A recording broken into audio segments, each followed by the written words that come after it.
Ya, esta es la clase 25, que en verdad es una clase que no existe, pero vamos a estar haciendo ejercicios y va a quedar grabado todo si es que alguien lo está viendo. Hola. Ya. Primer ejercicio. Tenemos, este ejercicio nos dicen, un haz luminoso se refracta desde un medio P a un medio Q. Entonces tenemos una diferencia de medio donde primero estamos en Q y en P y después estamos en Q. Y pasamos de un medio al otro. Nos dicen que es con un ángulo distinto a 90, ya que nosotros sabemos que si el ángulo fuese 90, el rayo seguiría directo para abajo. Pero cuando el ángulo es distinto a 90, como así, así o así, ahí es cuando se desvía. Entonces, sabemos que el ángulo es distinto a 90 y aumenta su longitud de onda. ¿Qué significa que aumente su longitud de onda? Esto nos dice que aumenta la velocidad. ¿Por qué? Porque velocidad es igual a lambda por frecuencia. Y nosotros sabemos que la frecuencia es constante, entonces si aumenta lambda, sí o sí va a aumentar la velocidad. Y ahora nos dicen, ¿qué es lo que pasa? Entonces, ¿qué pasa? La onda entra acá, llega a este otro medio y se desvía, aún no sabemos si así o así, pero se desvía y aumenta su velocidad. Entonces, vamos a ver las alternativas. Primero nos hablan de la rapidez. Nosotros sabemos, ya, como ya vimos que la rapidez aumenta, entonces no nos sirve esta, no nos sirve esta y no nos sirve esta. Ahora, eso sí, de lo que nos hablan es de el ángulo que se está formando. Y el ángulo tiene que ser mayor. ¿Por qué el ángulo tiene que ser mayor? Porque nosotros sabemos que cuando una onda entra a un medio en el que va más rápido, como la onda es floja, la onda siempre quiere aprovechar lo más que pueda ese medio. Entonces, si la onda llega a un medio en el que va más rápido, la onda trata de hacer un camino que sea, no sé, que sea así, tratar de poder aprovechar lo máximo ese camino. En cambio, si el ángulo, si el medio es muy lento y a la onda no le gusta ese medio, va a tratar de hacer el camino más corto y trataría de hacer algo así, un camino más cortito dentro de ese medio que no le conviene, es muy corto y la onda quiere llegar rápido. Entonces, el ángulo tiene que ser mayor. Entonces, la onda llegaría acá y el ángulo pasaría a ser algo así. Entonces, el ángulo aumenta.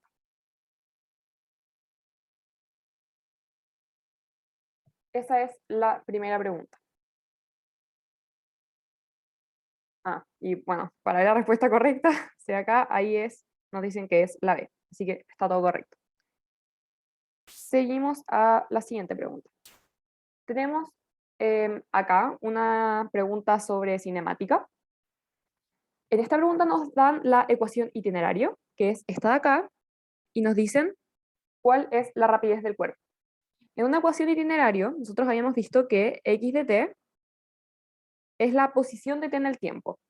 ¿Y cómo se calcula la posición no es la posición en el tiempo, es, es la velocidad. Yo me confundí, lo dije mal. X de t es la velocidad. Entonces, la velocidad nosotros sabemos que se calcula como velocidad inicial.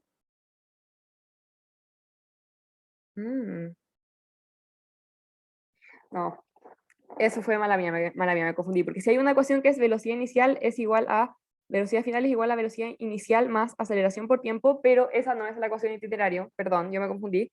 La ecuación de itinerario sí es la ecuación de distancia. La ecuación de itinerario distancia es posición inicial eh, por tiempo, posición inicial más velocidad inicial por tiempo, más un medio de aceleración por tiempo al cuadrado. Entonces, nosotros acá no tenemos ningún tiempo al cuadrado, entonces sabemos que la aceleración es cero y la velocidad multiplica al tiempo. Entonces, si la velocidad está multiplicando al tiempo y acá hay un 5 multiplicando el tiempo, sabemos que la rapidez del cuerpo tiene que ser sí o sí 5. Pucha, ahí yo me regué un poco, así que si no se entiende me pueden decir. Pero la respuesta correcta es la B. Así que está bien.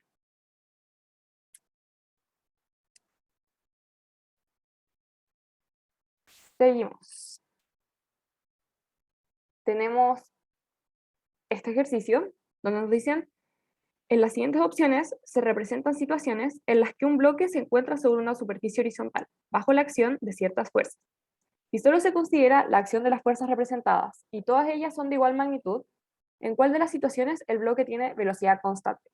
Ya, ¿qué tenemos que ver nosotros acá? Nosotros sabemos que la velocidad constante significa,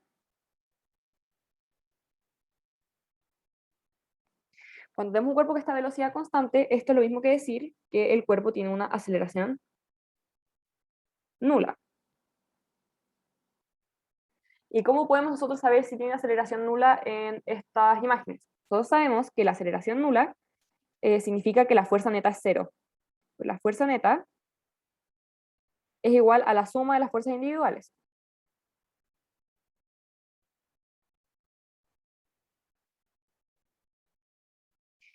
Y sabemos que fuerza es igual a masa por aceleración.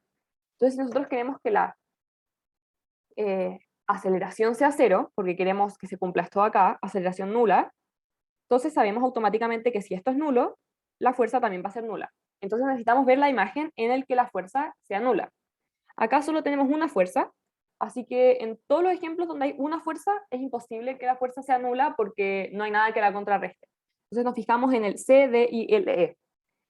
En el primer ejercicio, en el primer ejemplo, nos dan una fuerza que va hacia allá, pero la fuerza que va hacia el otro lado no es exactamente perpendicular. La fuerza está inclinada, entonces no contrarresta totalmente esta fuerza. En este caso lo mismo. De hecho, acá la contrarresta un poco, pero no totalmente, porque esta fuerza que está así posee dos componentes. Posee un componente así y un componente así, que cuando los sumamos nos dan esto de acá. Entonces, si la contrarresta un poco, esta de acá, pero la que va hacia arriba no la influye. Entonces no puede ser cero. Esta no nos sirve tampoco. Esta no nos sirve, esta no nos sirve, esta no nos sirve. Ya, la D es la correcta, donde la fuerza 1 sería, por ejemplo, más F, esta sería más F, y la otra sería menos F. O al revés, también podríamos decir que la derecha es menos y que la de la izquierda es más. Da lo mismo cuál elijamos, pero el punto es que tienen que tener signos distintos porque van hacia lados distintos. Y en este caso de acá, las fuerzas se están potenciando, una va hacia la derecha y la otra va hacia la derecha, entonces tampoco se pueden anular, así que esta tampoco puede ser. Y la respuesta correcta es la D, que lo podemos revisar acá, D. Los que han llegado a esta clase estamos haciendo ejercicios, clase de ejercicios nomás. Seleccioné creo que 10 ejercicios diferentes. Si alguien tiene algún ejercicio que me quiere mostrar, que ojalá tenga la respuesta porque me da miedo confundirme, como para poder estar segura, también me lo puede mostrar y lo revisamos. Así que si quieren aprovechar de buscar uno, yo ningún problema. Pero si no, seguimos. Nos dan este ejercicio, entonces nos dicen, un cuerpo se deja caer libremente desde la terraza de un edificio. Cuando ha caído 5 metros, su energía potencial gravitatoria es 30 joules y su energía cinética es 90 joules. ¿Cuánta es la energía mecánica del cuerpo cuando ha caído 6 metros? Ya, acá podemos hacer un pequeño repaso donde vimos energía mecánica, o sea, un pequeño repaso de la energía mecánica. La energía mecánica es igual a energía potencial gravitatoria más energía cinética más la energía potencial elástica. La energía potencial gravitatoria es la energía que posee un cuerpo simplemente por estar a una cierta altura. Esto tiene que ver con la altura. Esta tiene que ver con la velocidad. Esta es una energía que poseen los cuerpos dependiendo de qué tan rápido se mueven. Y esta tiene que ver con elásticos o resortes en verdad. ¿Y cuáles son las ecuaciones? Las vimos, las podemos revisar. A ver.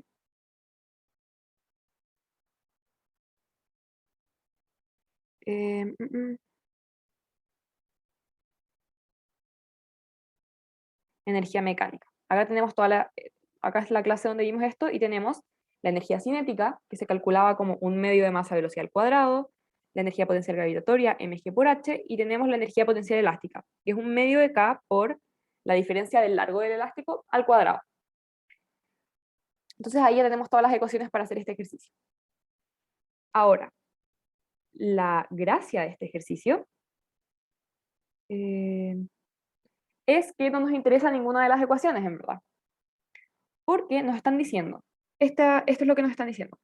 Tenemos una terraza de un edificio, ya supongamos que acá está la terraza, y tiramos el cuerpo y nos dicen, una vez que el cuerpo ya bajó 5 metros, su energía potencial gravitatoria es 30 y su energía cinética es 90. Entonces 30 más 90 es 120. Y esta sería su energía mecánica. Ahora, después nos dicen cuál es la energía mecánica cuando el cuerpo cayó 6 metros. La energía mecánica es la misma, es 120 de nuevo. ¿Por qué? Porque cuando no actúan fuerzas disipativas, sino solamente fuerzas conservativas, la energía mecánica se mantiene por ley de conservación de la energía. Entonces, la única fuerza que está actuando acá sobre el cuerpo es la fuerza de gravedad, y la fuerza de gravedad es una fuerza conservativa, que no afecta la energía del sistema. Entonces, la energía se va a mantener y simplemente va a ser la misma en todo el recorrido. Sí va a cambiar la energía cinética y sí va a cambiar la energía potencial, porque cada vez que el cuerpo baja más, va más rápido, pero cada vez que el cuerpo baja más, pierde energía potencial, porque cada vez está a menos altura. Entonces, al principio tiene mucha altura, tiene mucha energía potencial gravitatoria, pero poca energía cinética. Y cuando llega al final, va a llegar a un punto en el que la energía potencial gravitatoria es cero y la energía cinética es máxima.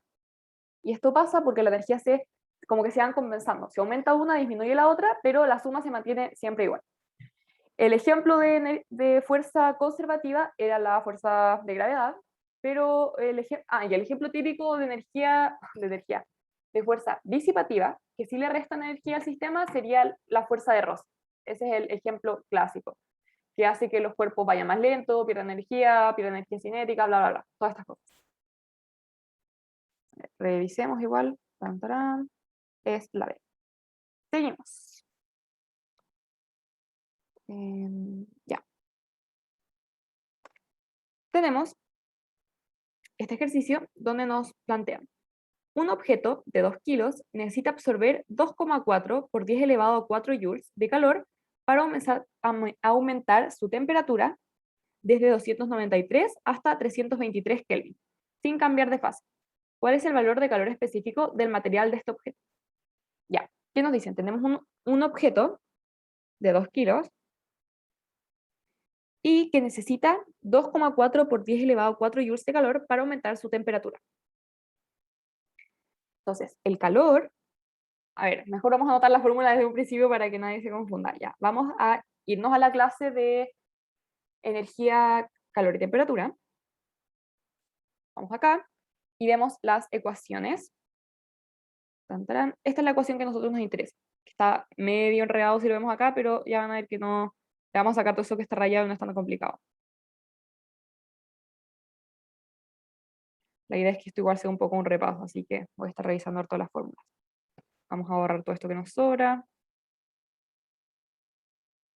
Ya, ¿qué tenemos acá? Esta es la capacidad calorífica.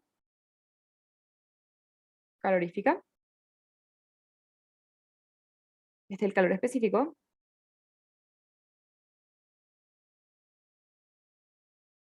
El delta T es la diferencia de temperatura y el delta Q es el calor, que gana o pierde, pero es la diferencia de calor en calorías. Y la M es la masa. Entonces, ¿qué habíamos visto nosotros acá? Es que la capacidad calorífica es la cantidad de energía que necesita un cuerpo para aumentar su temperatura en 1 grado, pero el cuerpo entero. Entonces, ya, por ejemplo, si yo tengo esta botella, la botella entera posee cierto calor específico. Necesita tanta energía para aumentar su temperatura. Ahora, el calor específico es muy parecido, pero no es por la botella entera. El calor específico es del material. Ya, bueno, entonces esta botella en verdad tiene distintos materiales, porque adentro tiene agua, afuera es plástico, pero supongamos que es entera de un mismo material. El calor específico sería cuánta energía necesita 1 gramo o 100 gramos, bueno, depende de en qué unidades se lo ven, se lo pueden decir por kilo, por gramos o lo que sea, pero es cuánta energía necesita una unidad de masa, digamos que 1 gramo de botella para aumentar su temperatura. Entonces, si yo sé que 1 gramo de botella necesita 50 calorías, la botella entera va a necesitar 50 calorías por cuánto pesa la botella. Si 1 gramo es tanto, la botella entera será, no sé, 200 gramos por el calor específico. Y eso es lo que nos dice acá. La capacidad calorífica se calcula como la masa por el calor específico, y esto también es igual a la diferencia de temperatura, diferencia de calorías, partido en diferencia de temperatura. Entonces, ahora nosotros, ¿qué nos están pidiendo en el ejercicio? nos piden el calor específico. Nosotros sabemos que el calor específico es esto de acá. Entonces vamos a ir ocupando la ecuación de abajo. Entonces, ¿qué nos falta? Tenemos delta Q, sería las calorías, 2,4 por 10 elevado a 4. Luego tenemos delta temperatura, sería temperatura final menos temperatura inicial. Acá nos están dando la temperatura en Kelvin. Y nosotros sabemos que el Kelvin y los Celsius, una diferencia de grados en Kelvin o una diferencia de grados en grados Celsius es igual. Si un cuerpo aumenta su temperatura en 5 Kelvin, es lo mismo que aumentar su temperatura en 5 Celsius, porque la equivalencia de como diferencias es la misma, pero no es lo mismo que un cuerpo esté a 5 grados Celsius a que esté a 5 grados Kelvin. Eso no se dice grados Kelvin, se dice Kelvin solamente. Típico error que uno hace y se confunde, pero repitiendo también, solo se dice Kelvin, no grados Kelvin. ¿Ya? Entonces, si yo le sumo grados, da lo mismo si se lo sumo en Kelvin o en Celsius. Pero estar a una cierta temperatura sí importa si es Kelvin o Celsius. Hay una diferencia. Entonces, la diferencia de temperatura acá sería 323 menos 293. Y esto nos da, lo voy a calcular para no confundirme por si acaso, 323 menos 293, esto nos da 30. ¿Y qué más tenemos? La masa. Masa es igual a 2. Entonces tenemos todo lo necesario para completar nuestra ecuación y que vamos a ocupar solo a esta parte de acá.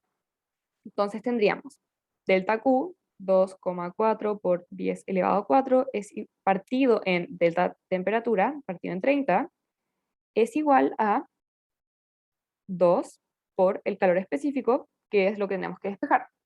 Entonces el calor específico sería igual a 2,4 por 10 elevado a 4, partido en 30 por 2.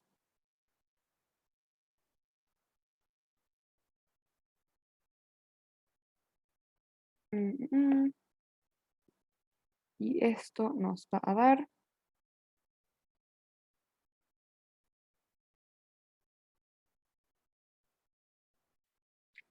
esto si lo calculamos, yo lo hice con la calculadora, pero en verdad hay, o sea, ustedes van a tener que hacerlo a mano, pero yo estoy haciendo trampa. Esto nos va a dar el 4 por 10 elevado a 2, que es la respuesta correcta, que es la D. Lo podemos ver acá, es la respuesta correcta ahí, esta es la D. A ver, hagamos un poco de álgebra para ver si, si me resulta, que yo ahora hago todo con calculadora. Tenemos esto sería lo mismo que 2,4 dividido en 2 por 10 elevado a 3 partido en 3. Pasé este 0 para arriba. Entonces esto me daría 1,2 partido en 3 por 10 elevado a 3. Y si yo hago 1,2 dividido en 3, me da 0,4 por 10 elevado a 3, que es lo mismo que 4 por 10 elevado a 2. Así que todo bien, si es que alguien se había perdido en el álgebra. A ver, seguimos. Bueno, ahí estaba el desarrollo, que ahí que lo había hecho antes por si acaso. Entonces, seguimos. De nuevo con un ejercicio de calor y temperatura. Tenemos este ejercicio donde nos dicen, un alambre de 100 metros de longitud se encuentra a menos 10 grados Celsius. Si el coeficiente de dilatación lineal del alambre es 0,00000 bla, bla, bla, 15, ¿cuánto varía la longitud del alambre si su temperatura aumenta a 10 grados Celsius? De nuevo, nos vamos a devolver a la clase donde habíamos visto calor y temperatura. Y vamos a ver, eso sí, ahora esta ecuación de acá.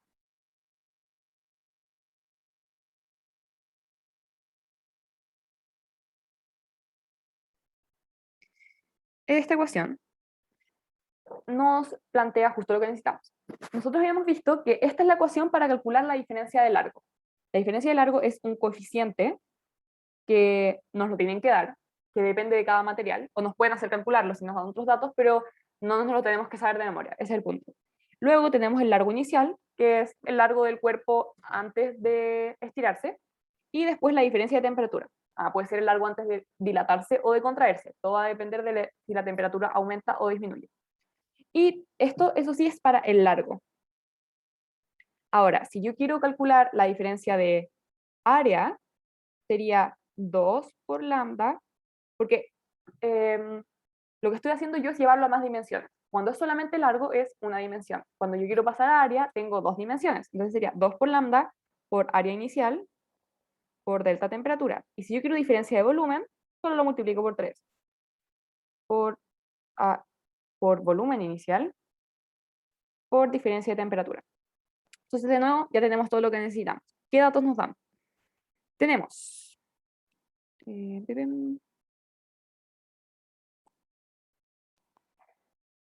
me dan lambda es igual a 1,5 por 10 elevado a menos, uy, voy a hacerle harto suma a esto para no confundirme, es 1,5 por 10 elevado a menos 1, 2, 3, 4, 5, por 10 elevado a menos 5. Después yo tengo la longitud inicial. Longitud inicial es 100 metros, que me lo dicen, y la diferencia de temperatura sería 20. Uno acá podría confundirse y decir es 10, pero no es 10, porque no es la temperatura final, es la diferencia. Entonces, si al principio yo estaba a menos 10, yo al final estoy a 10, y ¿cuánto varié? En más 20. Temperatura diferencia de temperatura es temperatura final menos temperatura inicial, que es 10, menos 10. Esto me da 20. Entonces ya tengo todo lo necesario para calcularlo.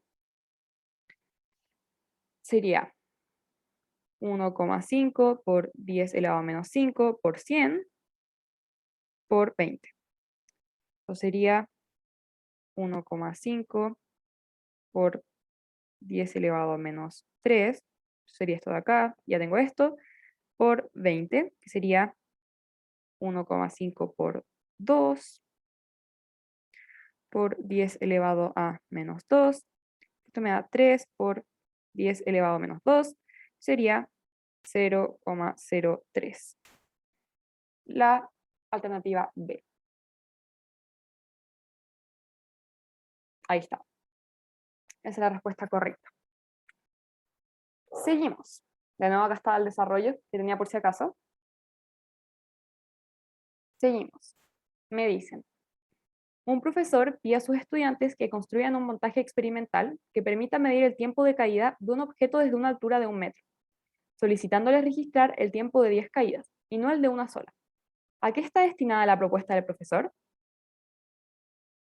Ya, esta es una pregunta de método científico, pero, y estas preguntas uno cae muchas veces, porque uno hace las preguntas y dice, qué fácil, como obviamente es esta, pero a veces no es tan, es como uno podría chuntarle, ¿no? Como las preguntas que uno dice, ya no tengo idea, uno a veces puede descartar y bla, bla, pero tampoco es tan evidente. Yo creo que esta pregunta igual es bastante más sencilla, pero hay otras que uno no, jura que es una y después uno jura que está buena, entonces ni la revisa. Pero después cuando está revisando el ensayo se da cuenta que uno tiene muchas malas. A mí me pasaba mucho. Entonces les diría que si no, o sea, si no se han preocupado de eso, ganen los puntos de método científico porque basta con practicar un poco para poder tener estas preguntas buenas.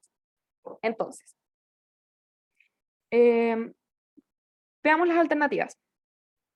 Ya. A ver, a ver, a ver.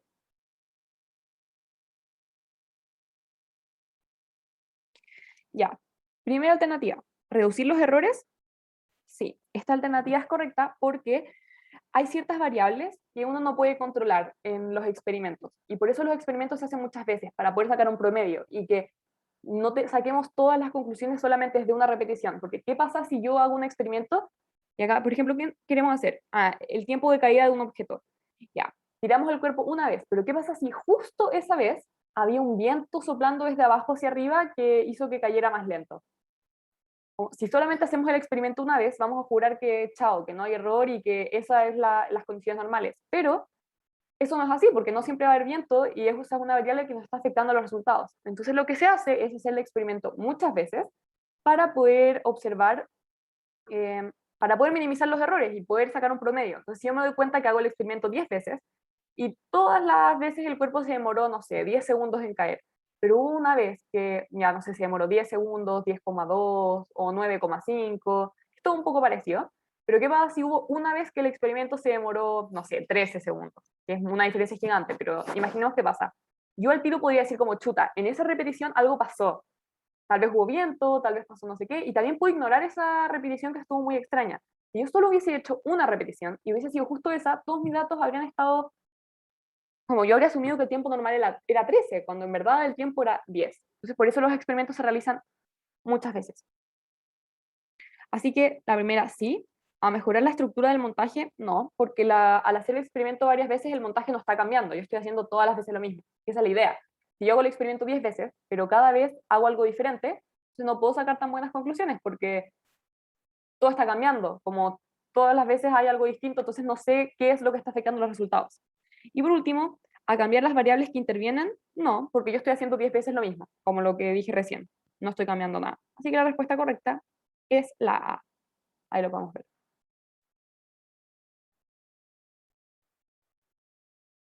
Siguiente. Uy, que se demora como en pasar ahí. A ver, voy a tratar de ampliarlo un poco porque creo que está muy chico. Ya. Nos dicen, ¿en cuál de las siguientes situaciones se puede asegurar que un objeto describe un movimiento rectilíneo uniformemente acelerado? Eh, ya, ¿qué es un movimiento rectilíneo uniformemente acelerado? Es un M, R, U, A.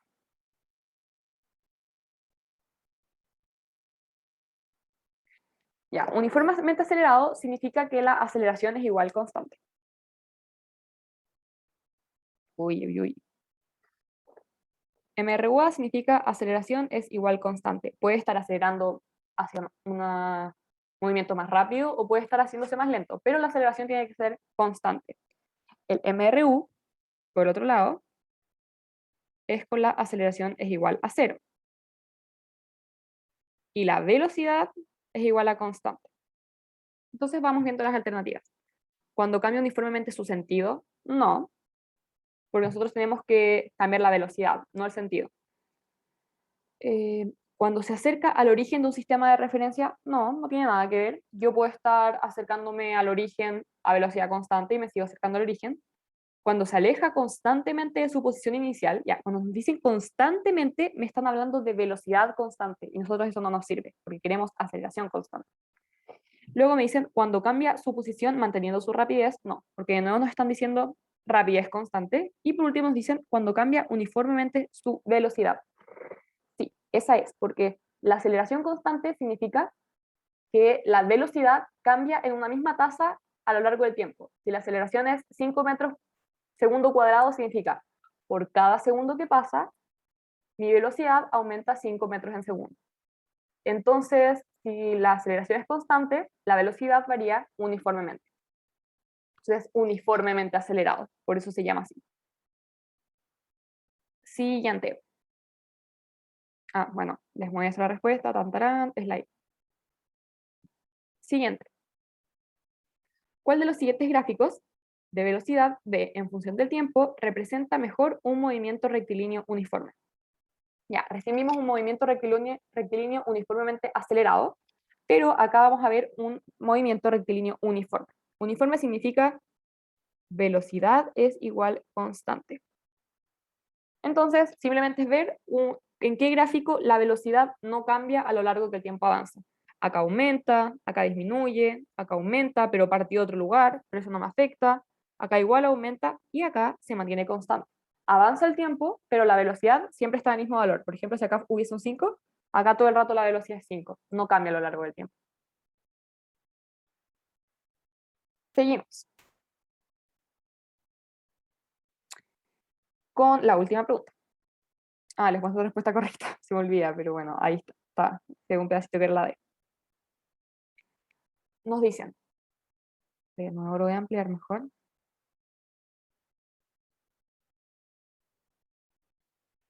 En una habitación de 2,5 metros de altura se encuentra un mueble de 1,5 metros de altura y sobre él horizontalmente una lámina metálica delgada de 0,5 kilos. Suponiendo que la energía potencial gravitatoria en el techo de la habitación es 0 joules y que la magnitud de la aceleración de gravedad es 10 metros en segundo, ¿cuál es la energía potencial gravitatoria de la lámina con respecto al techo de la habitación? Ya, esto es lo que nos están diciendo. Tengo un mueble, ya, a ver, ya, este va a ser el mueble. Tengo un mueble, chuta, que me quedó feo. Tengo un mueble acá. Tengo una lámina metálica arriba. Tengo una lámina acá. Y me dice las alturas. Ya, y todo esto es dentro de una habitación. La habitación tiene una altura de 2,5 metros y el mueble tiene una altura de 1,5 metros. Y la lámina pesa 0,5 kilos. Ya. ¿Cómo se calculaba la energía potencial gravitatoria? Energía potencial gravitatoria es igual a masa por la gravedad por la altura. Ahora, la pillería de este ejercicio es que tenemos que medir la altura desde el techo, porque nos dicen, con respecto al techo de la habitación. Nosotros siempre tomamos como sistema de referencia el suelo, que es lo más fácil y lo más cómodo. Pero nosotros podemos tomar como sistema de referencia lo que queramos, el techo, la pared, lo que sea. Como nosotros definimos dónde está el cero. Y en este ejercicio nos dijeron el cero está en el techo. Esta altura igual a cero en el techo. Entonces, si yo estoy en el piso, la altura no sería cero, la altura sería menos 2,5. Y en este caso, si el mueble mide 1,5 metros y el techo está a 2,5 metros, esta medida acá sería de 1. Y si ese pedazo mide 1, entonces mi energía potencial gravitatoria sería mi masa, 0,5 por la gravedad, que me dan acá, que es 10. En todo caso, si no les dan la gravedad, ustedes pueden asumir que la gravedad es 10. Como PSU siempre se puede asumir que la gravedad es 10. En la realidad es como 9,81, creo, pero pueden tomarla en la PSU siempre como 10. Y por la altura. Ya, la altura es menos 1, porque si yo estoy midiendo de arriba para abajo. Entonces esto me da menos 5. Y la unidad de medida, joules. Y ¡tarán! Esa es la respuesta correcta. Bueno, esos eran los ejercicios que tenía preparados en verdad. Así que esa, esa será la clase.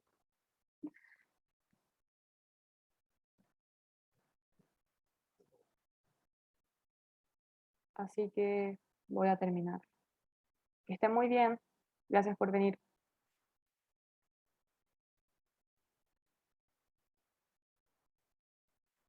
De nada, gracias a ustedes.